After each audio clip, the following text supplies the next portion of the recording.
FIR के order हुए supreme court के आदेश पे, यानी कि पूरी तरह से दिल्ली पुलिस मोदी और अमित शाह की पुलिस बनकर के काम कर रही है और पूरे देश में गुस्सा है, खास करके उत्तर भारत में बहुत गुस्सा है।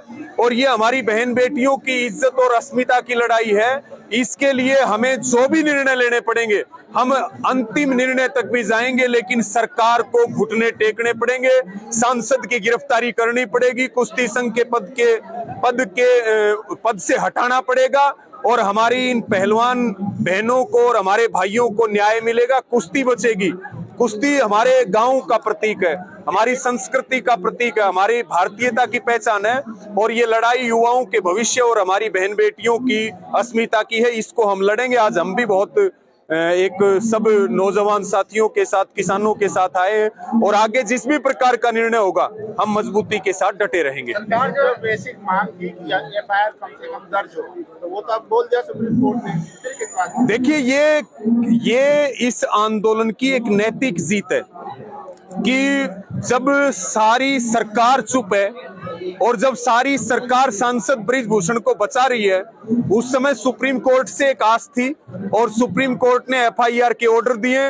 लेकिन हमारा मुद्दा आज भी, हमारे इन पहलवान बहनों का जो मुद्दा है वो है सांसद की गिरफ्तारी, क्योंकि उसमें यह भी देखना पड़ेगा कि एफआईआर में कौन कौन सी धाराएं लगी हैं। एक खिलाड़ी उसमें 16 साल की है और पोक्सो एक्ट का मामला है, उसमें तो कानून ये कहता है गिरफ्तारी हो, पहले गिरफ्तारी हो, मुकदमा दर्ज हो, गिरफ्तारी हो, कुश्ती संघ का जो अध्यक्ष है उस पद से हटाया जाए, तब जाकर के ये लड़ाई पूरी होगी और केवल एफआईआर होने से बात नहीं बनेगी। लेकिन प्रधानमंत्री नारी शक्ति की बात करते हैं, बेटी बचाओ बेटी पढ़ाओ।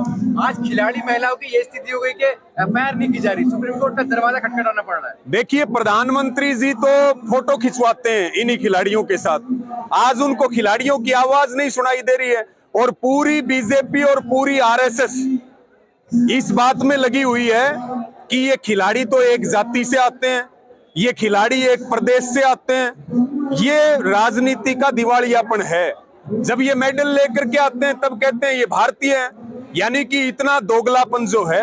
इसलिए हमारी सबकी जिम्मेदारी बनती है, इन खिलाड़ियों ने तिरंगे का सम्मान बढ़ाया और हम इनका सम्मान बढ़ाएंगे तो ये देशभक्ति की एक पहचान है। और निश्चित रूप से किसान आंदोलन आपने कवर किया, 13.5 महीने तक चला।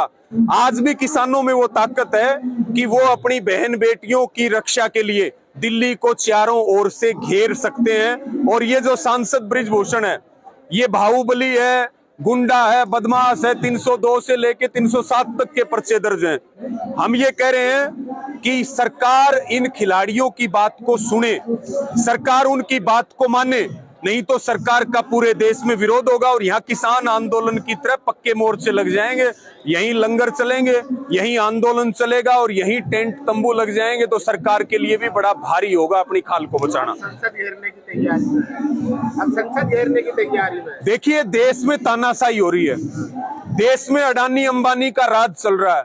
देश में आप ये देखिए कि आम मोदी सरकार कहती है बेटी बचाओ बेटी पढ़ाओ, ये तो वो खिलाड़ी हैं जिनको पूरी देश और पूरी दुनिया जानती है, ये सड़कों के ऊपर बैठी हैं, तो आम बहन बेटियों की सुरक्षा का क्या होगा?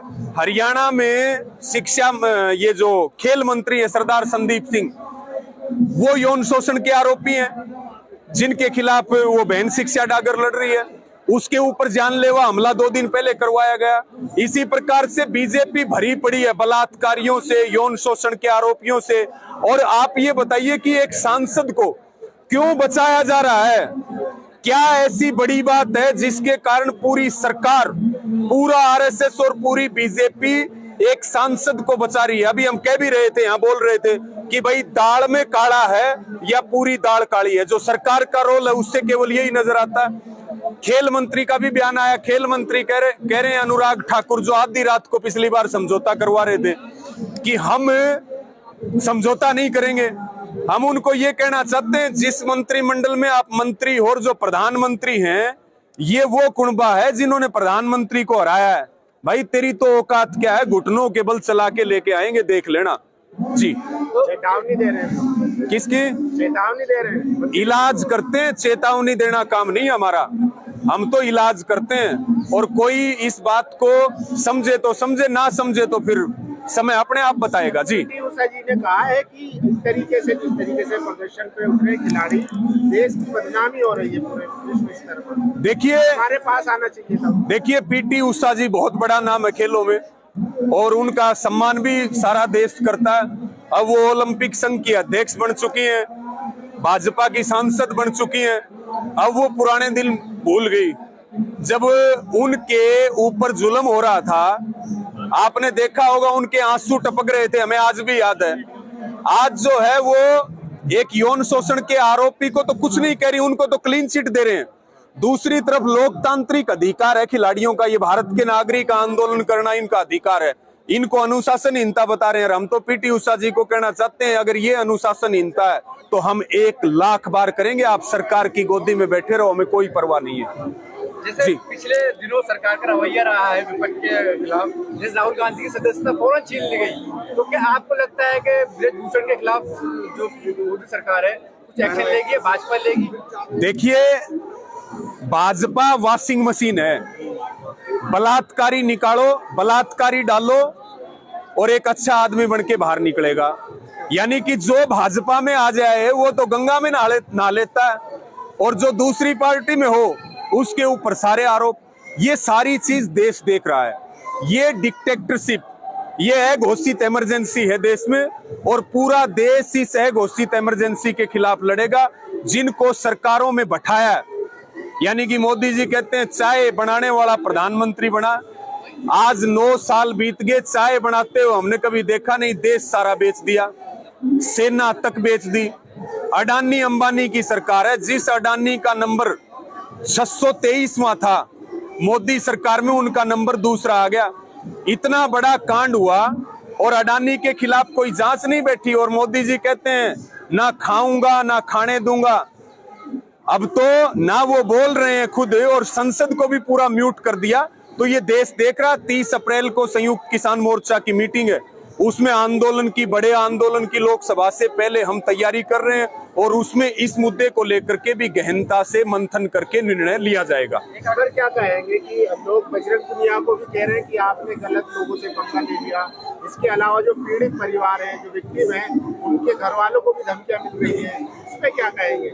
देखिए मैंने अभी बहन शिक्षा डागर का आपको बताया कि 2 दिन पहले उनके ऊपर जानलेवा हमला हुआ। इसी प्रकार से तमाम ऐसे उदाहरण हैं कि धमकियां भी दी जा रही हैं, दबाया भी जा रहा है। लेकिन ये किसान मजदूरों का खून है, ये दबेगा नहीं।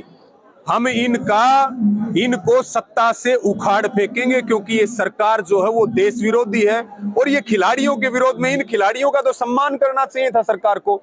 अगर ये कोई बात बता रहे हैं तो सरकार उसको गंभीरता से लेती, लेकिन सरकार तो इन्हीं के खिलाफ मुहिम चला रही है और खिलाड़ियों ने भी तय कर लिया। देखिए ये भी अपना कैरियर दांव पे लगा करके बैठे हैं और लोगों की तरफ से भी स्पष्ट है कि अब की बार जब तक जीत ना हो जाए तब तक उठ के मत जाना। और खिलाड़ियों ने भी तय कर लिया कि कुश्ती के दाव के साथ साथ अब आंदोलन के दाव सीखने पड़ेंगे। हम जैसे कहते हैं कि भाई एक पैर आंदोलन में किसान का रहे तो एक खेत में रहे। अब पहलवानों ने भी आपके सामने कहा कि भाई एक पैर कुश्ती में रहेगा तो एक पैर जो है वो आंदोलन में रहेगा। आंदोलन के बगैर ना खेल बचेंगे, ना खिलाड़ी बचेंगे और ना किसान बचेंगे। जी प्रधानमंत्री इतने मजबूर हैं एक सांसद के आगे तो उनके खिलाफ कार्रवाई नहीं कर पा रहे। देखिए ये बड़ा इसकी ठीक प्रकार से जांच हो जाए। एक जांच कमेटी बनी थी 2.5 महीने पहले, तो उस जांच कमेटी ब्रजभूषण कह रहे थे, मैं कल सुन रहा था उनको कि देखिए जांच कमेटी ने भी हमें क्लीन चिट दे दी। यानी कि जांच कमेटी की रिपोर्ट और किसी ने नहीं देखी, केवल ब्रजभूषण ने देखी है। यानी कि ये सारा खेल एक है। और आप कैसे उन्होंने रिपोर्ट देखी, कितना गंभीर मामला है। उन्होंने रिपोर्ट देखी कैसे, जबकि किसी के पास रिपोर्ट नहीं। आप लोगों मीडिया के पास भी वो रिपोर्ट नहीं आई, लेकिन वो रिपोर्ट ब्रजभूषण के खिलाफ है। हम ये कहना चाहते हैं ब्रजभूषण को, यहाँ तमाम तरह की धमकी दी जा रही है, दबाव दिया जा रहा है।